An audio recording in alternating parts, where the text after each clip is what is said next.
Sherman, we're setting the Wayback Machine for 1974. Now that we've covered Beckme, where I got on board with D&D, we're going to go all the way back and start at the beginning. Tonight, we're talking about Chainmail on the Old Dragoon.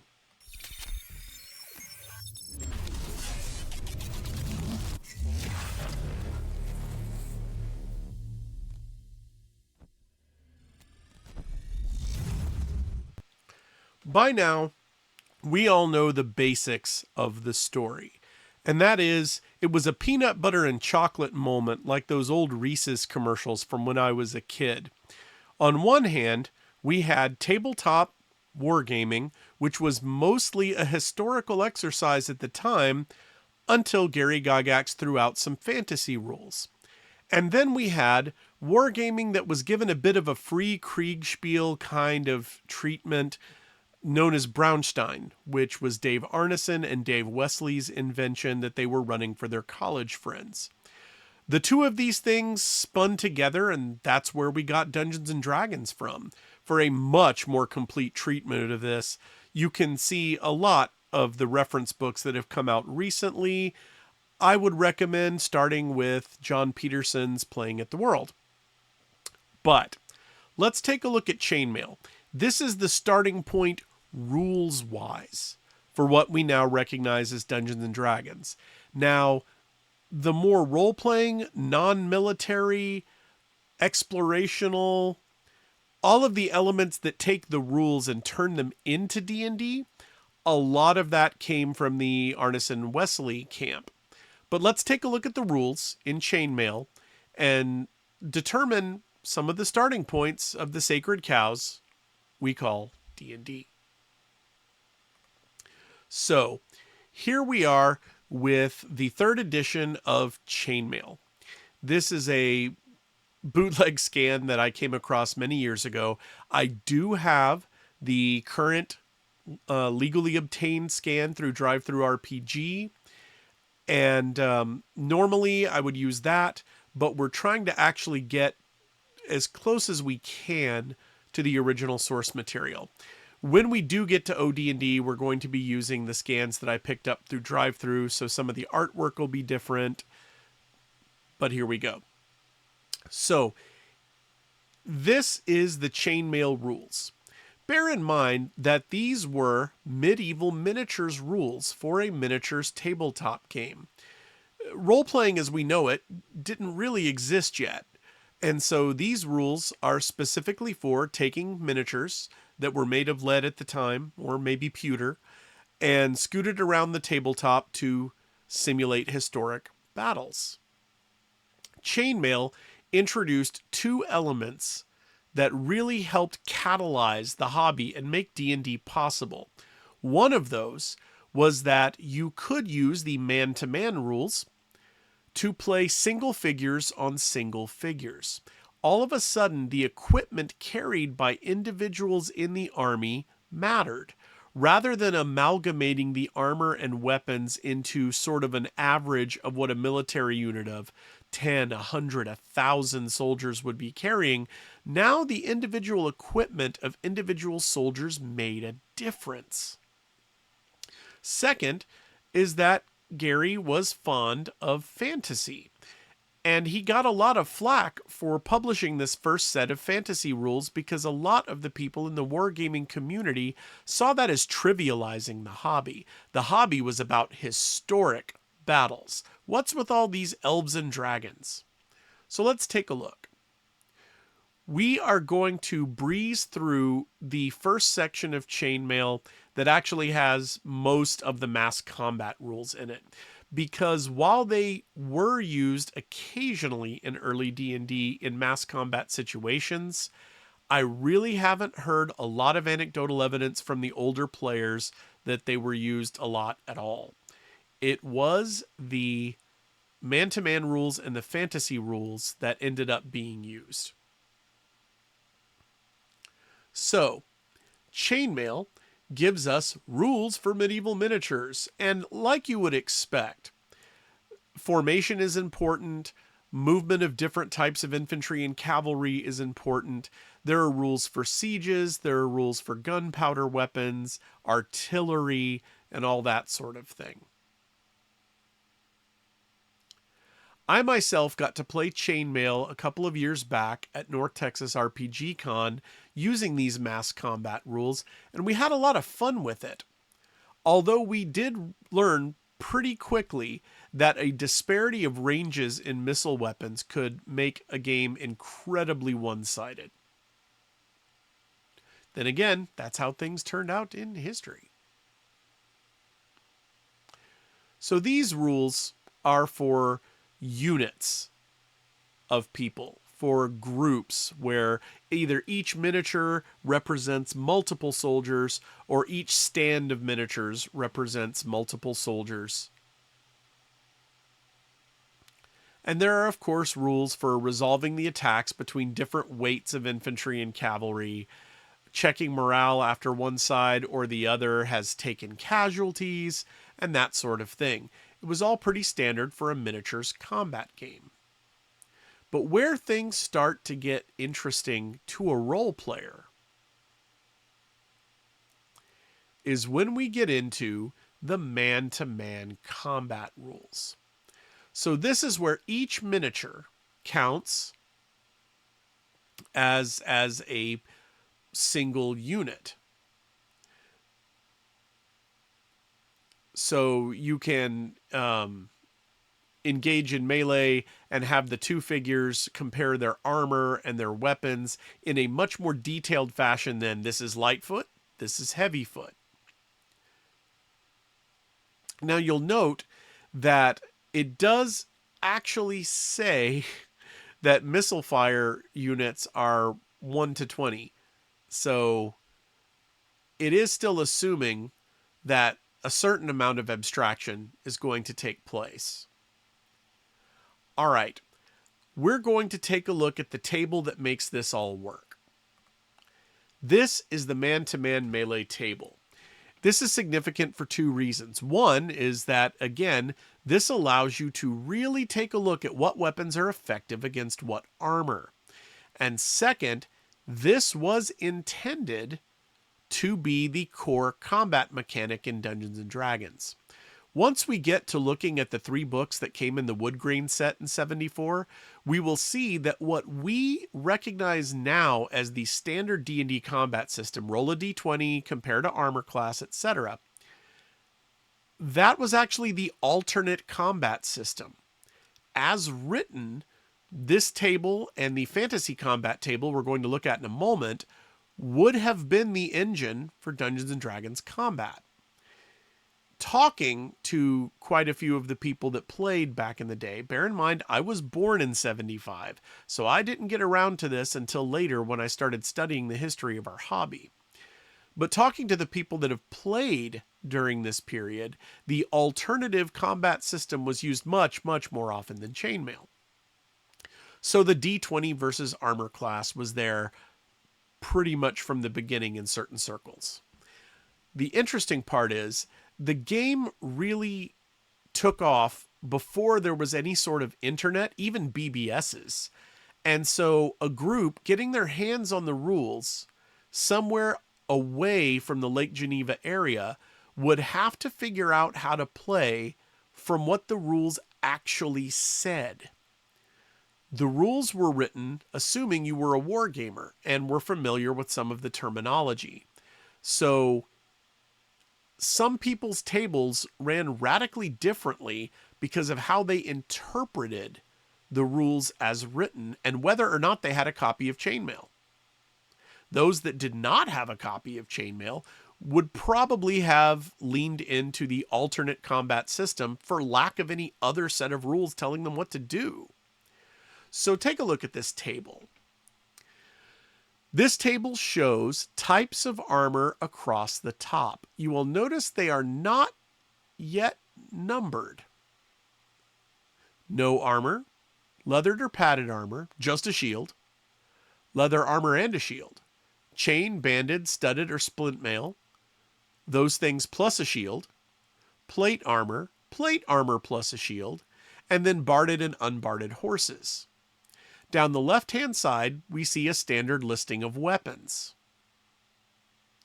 You cross-reference the weapon to the type of protection that your target has at their fingertips, their armor and give or take shield.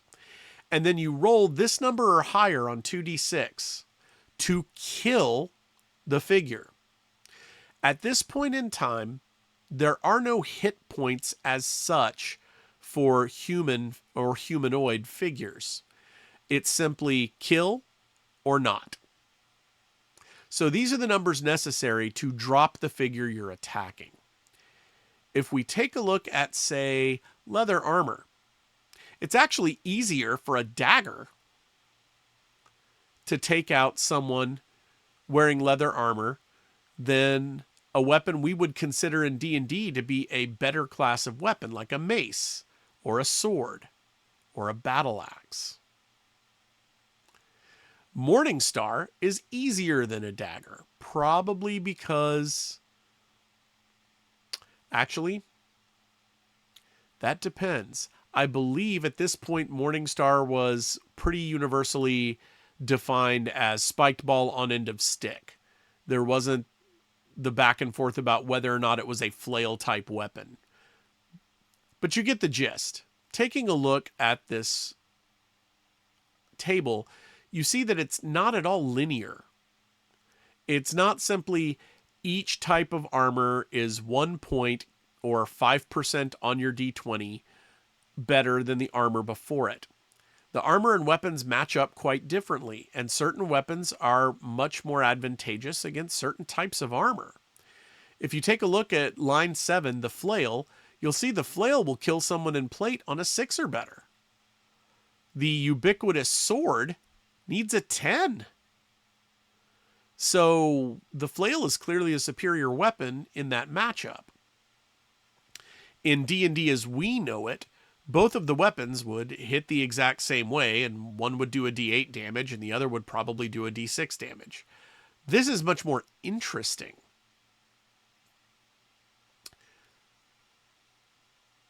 Taking a look below the individual fires with missiles table, you cross-reference the weapon with the armor, and here it is assigned a number so that they wouldn't have to retype the large blocks of text used above. The 3 numbers at the intersection are short, medium, and long range numbers needed to kill the figure. So that's how they did ranged weapon fire back then. This is really not as complex as it looks, and kind of more intriguing than the straight linear distribution of modern armor class. Now, this did survive into advanced Dungeons and Dragons. There was the infamous weapon versus armor table, the one that a lot of people either didn't use at all or used a little bit incorrectly by allowing dexterity to modify armor class by changing the armor class. That actually moved you to a column on the table of a completely different type of armor potentially. What should have happened is the defense bonus should have been subtracted from the die roll to determine whether or not the weapon hit. That would allow dexterity to provide a little bit of a dodge rather than change the armor type being referenced, which throws the whole calculation off. Interestingly, that exact paradigm is what appeared in Iron Crown's Rollmaster system. Originally, their weapons and armor system as presented in Arms Law was used as an alternate combat system for other role-playing games, including Dungeons and Dragons, and it included huge detailed tables on weapons versus armor. But if there was a defense adjustment for a high dexterity or a high quickness in the actual full-on Rollmaster system, that was applied to the incoming roll before checking the weapon versus armor table, which is kind of how you fix this. All right, so this is the man-to-man table in Chainmail for miniatures combat. Once again, cross-reference weapon to armor, throw 2d6, and you're looking at that number killing the figure you're attacking. Let's go back to Chainmail. So we have this basic understanding of how things work. Initiative is done a little bit differently than we're used to. The first blow is struck by the attacker, unless the defender has a weapon 2 classes higher, meaning something with more reach, something that would allow them to defend themselves before the other weapon comes in. Or if the defender is fighting from the high ground, Anakin. Thereafter, you would continue the same determination of initiative unless the situation changes. Weapons change versus each other, or someone now has the high ground. Continuing through there, you see that horses that are trained to attack as if they have maces or flails. So the hooves are counted as weapons. This is important to remember because once we get into fantasy monsters, once Dungeons and Dragons is actually in the picture and we're using Chainmail to adjudicate D&D combat, equivalent weapons to monster or animal natural weapons becomes an important thing to guesstimate. So we do have morale here. Interestingly, it notes that castle defenders don't generally check morale. The attackers check morale, and they check morale when a third of the army has been killed, and there's a couple of other circumstances under which that can happen as well. There's special rules for jousting that we can take a look at later if there's any interest. The jousting rules are kind of neat because there's a whole chart for like where are you aiming your lance, and then you roll to see what happens and see if someone's unhorsed.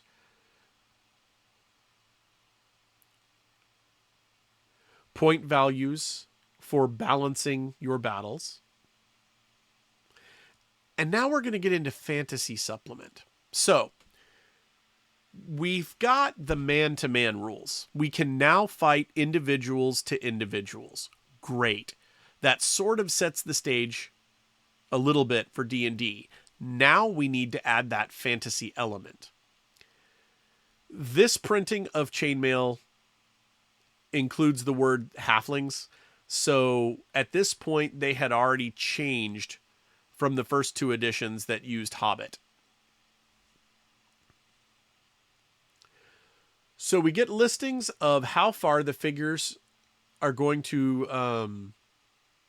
the height of the figures based on the scale of a human. 30 millimeter and 40 millimeter minis.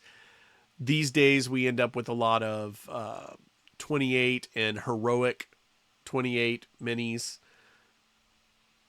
But we've already got our listing here of creatures that are very familiar to us as D&D players. Dwarves, gnomes, goblins, kobolds.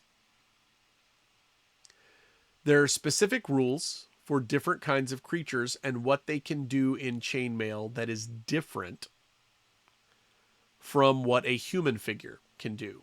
And this is the first time you really see rules for fantastic creatures spelled out.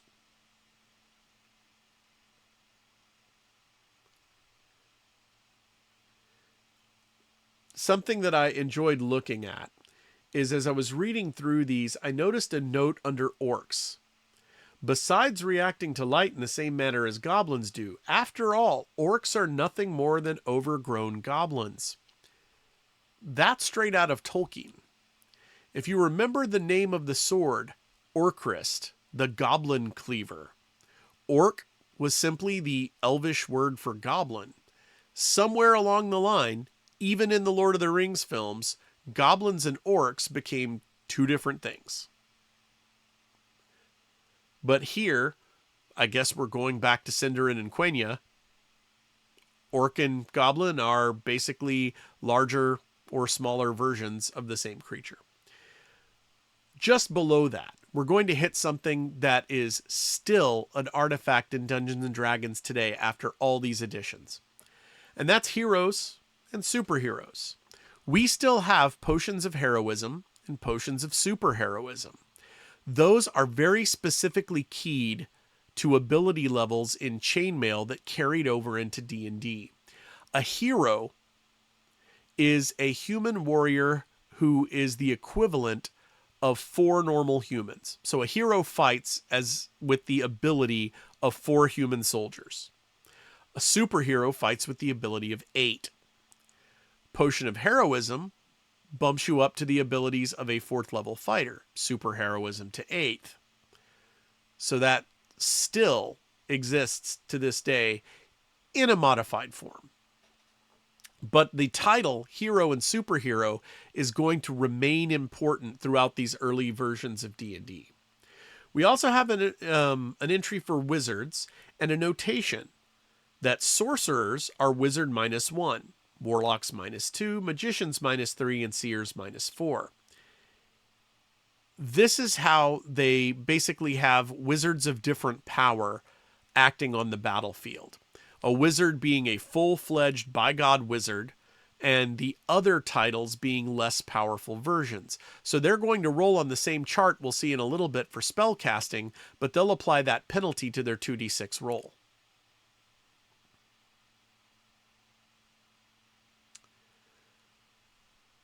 Here, we're talking about wizard spells. The missiles that a wizard can throw are Fireball and Lightning Bolt. Pretty familiar, eh? There are lists of what rolls need to be made to save for creatures or heroes and superheroes versus the Lightning Bolt and Fireball. The notation here is that basically, unless there's an exception listed on this list, creatures and soldiers hit by a Fireball or Lightning Bolt are just dead. Heroes and superheroes, wraiths and giants, dragons, they can all save. In fact, the dragon automatically saves and is just forced back a move. Taking a look at the spell list, at this primordial point, most of these spells are immediately recognizable to a modern D&D player. Phantasmal Force, Darkness, Wizard Light, Detection, Concealment, Conjure Elemental. Moving Terrain is interesting. I don't quite remember this one showing up in the games I started playing when I first got into D&D. I don't remember a spell powerful enough to move hills. Protection from Evil, Levitate, Slow, Haste, Polymorph, Confusion, Hallucinatory Terrain. That one was always fun. Cloud Kill and Anti-Magic Shell. These are all things we're very familiar with. And they existed at this point before D&D was even a thing. There's a number of spells that can be cast by casters of various levels. And then we get into the ranges, morale, and the numbers needed for the wizards to actually pull off their spells.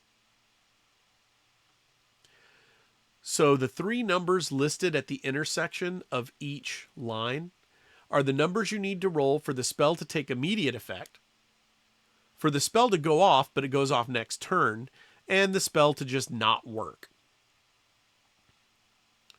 The numbers are filled in here, modified for the wizard, and as you go across the table to the left, you'll see that the numbers get incrementally higher. This is your wizard -1, wizard -2, wizard -3. And you'll note that these are also titles that ended up in original D&D and in use in BECME and in AD&D, all the way up through titles pretty much being gotten rid of. Especially once Sorcerer became its own class. But the seeds of the game we play today are right here in front of us. Individual monsters get write-ups.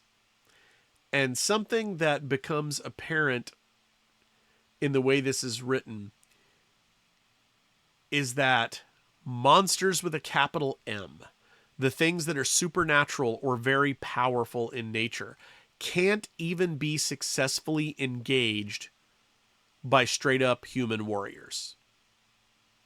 You have to be at least a hero in order to engage some of these things, because anything less simply isn't capable.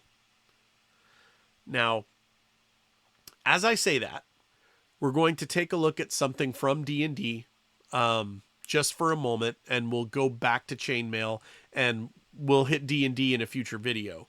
We're setting the stage tonight.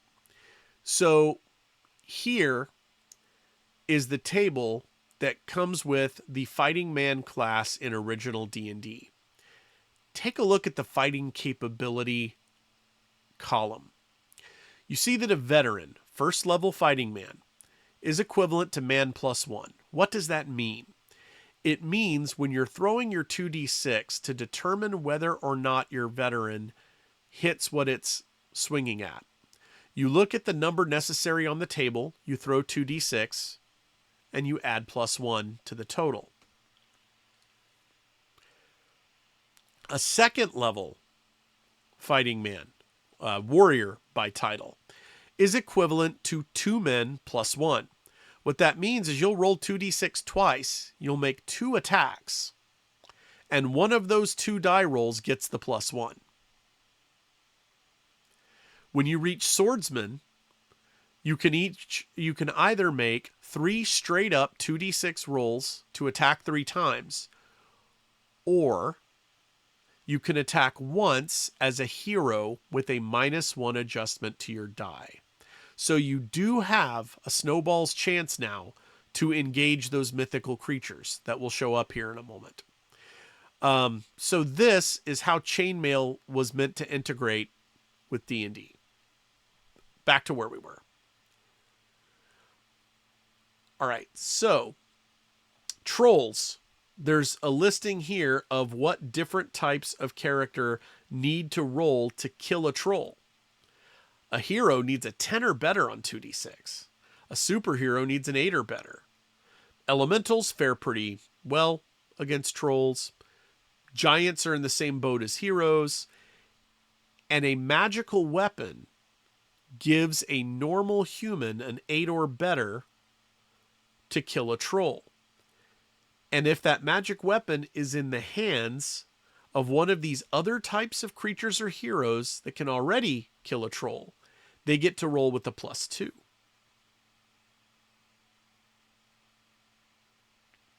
So we have the rules for giants, for treants, for dragons. Pretty much the red dragon is the main thing that you get the rules for here. And then there's note at the bottom for different types of dragon. Hey, blue breeds lightning. White breeds ice clouds. So the seeds of that are here as well. But the bulk of the text is about the good old red dragon.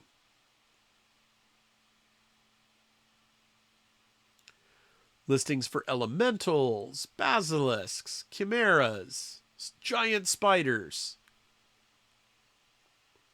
and wights.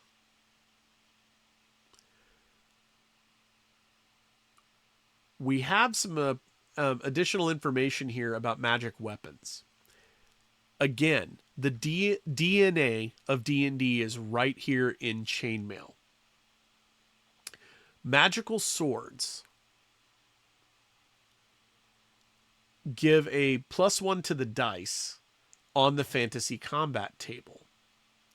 But the notation says that Excalibur and other super swords would give a +2 or +3. You notice that in most versions of D&D, +3 is kind of where swords top out, unless you have something like an artifact or a paladin's holy avenger. This is where that comes from. And that +1, +2, and +3 modifies a 2d6 roll. That means that that bonus is hugely more effective than it would be applying to the linear roll of a d20. Magic armor, as explained later, or magic shield, removes a level of fighting ability from the incoming attack. So, reading this as written, creatures like goblins, or anything that would be considered by us a one-hit die creature, simply wouldn't be able to hit the wielder of a magic shield. They'd have to gang up in order to do anything useful.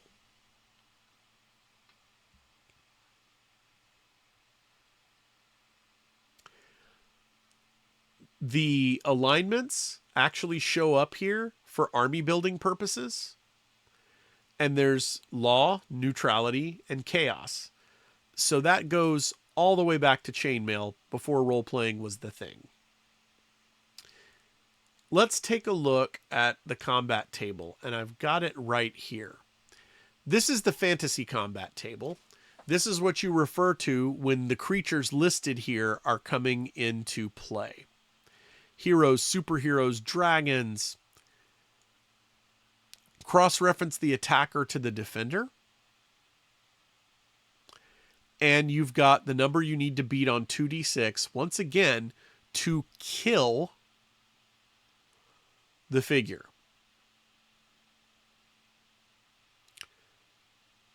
So superheroes actually have a fair chance against a dragon. Straight up hero needs to roll a 10 or better. Different creatures are able to attack each other. Wizard has their own combat line, and that will become important when looking at the Dungeons and Dragons rules. Just like the hero had man plus this, man plus that, Wizard is the reference for some of the lines of the Wizard combat table. This must assume that wizards are using magical attacks more often than not. And if you go back to the spell listing and the missiles fireable by wizards entry, there seems to be one interpretation that the wizard can throw one of those two missiles every turn, but is limited on the number of spells from the spell list that they can cast. Lightning Bolt and Fireball don't show up on that spell list. So it would be reasonable to interpret that that is an additional effect that wizards can use, is their ability to throw a missile, as opposed to casting one of the limited spells that they have. So this is the table that we move to when these creatures come into play, and you'll note that there is no listing for standard soldiers on this table. You must at least be able to strike as a hero before you can even go after any of these creatures. And as we saw, once Dungeons & Dragons comes into play, a third level fighting man can strike as hero -1. So they at least get some sort of attempt. Something that I found interesting looking through all this. Here's the man-to-man table again. And on the right, I've superimposed the weapons matrix from Traveler. It's very, very similar in concept, except that the target number in Traveler is a static 8 or better. So these numbers just allow you to adjust the dice looking for that 8 or better, rather than the target number being the result of the intersection of the table. But this is very much the same idea. The efficacy of different weapons against different armor was rated by the authors as what they thought would be more or less effective, rather than just a straight up mathematical progression as armor class is today. So the concepts laid down in Chainmail continue to exist not only in D&D, but in other games like Classic Traveler and Rollmaster and things of that nature. So that kind of brings us to the end of our read through of Chainmail as a set of miniatures rules, as it existed before the writing of the three little books. Next time, when we get back to Dungeons and Dragons, we're going to look at those three little books and the way that Chainmail was meant to integrate with them. And we'll probably look at a neat little document I found on the web called The Complete Chainmail. This was written by a number of online D&D fans, including the Grey Elf, whose work I have read for quite some time on RPG.net. This takes Chainmail and D&D and makes some sense out of it. Because again, everybody that wasn't immediately in the Lake Geneva group or playing with someone who was with the Lake Geneva group had to interpret all of these rules as best they could. And so these contributors have gone back and attempted to make the best sense out of how to use Chainmail with D&D as they possibly could, so that a modern audience could take this for a spin. And I intend to do so. I think this is going to be a lot of fun. You can Google for The Complete Chainmail. It's at, I believe, gray-elf.com, but again, you can Google for it and take a look at it. Tell me what you guys think. Next time, when we do discuss how these integrate with each other, especially once we get to the monster listings, we're going to talk about what hit dice originally meant, how they worked, and what they would do on the battlefield if you were leaning in to the Chainmail rules. Turns out it wasn't just altering the probability of a monster hitting someone in a given suit of armor. You actually got multiple attacks for your hit dice. They were literally hit dice. We also take a look at the introduction of hit points. In Chainmail, it was either kill it or don't kill it. Now, there were a couple of exceptions to that were buried in the text that we didn't go over, but a couple of creatures needed to be hit multiple times to be dropped. But the rule was one hit, one kill. The exception in a couple of cases was in there. But we'll see that more once we get into actual Dungeons and Dragons and look at what hit points really meant. All right, everyone.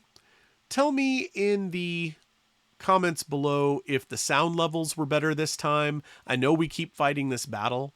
I've adjusted the sound levels on the Shure MV7. I've got it sitting right in front of me, pointed straight at my face.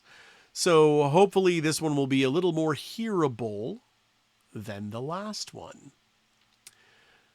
So tell me if any of you have experience using Chainmail either as a standalone game or as the combat engine of Dungeons and Dragons.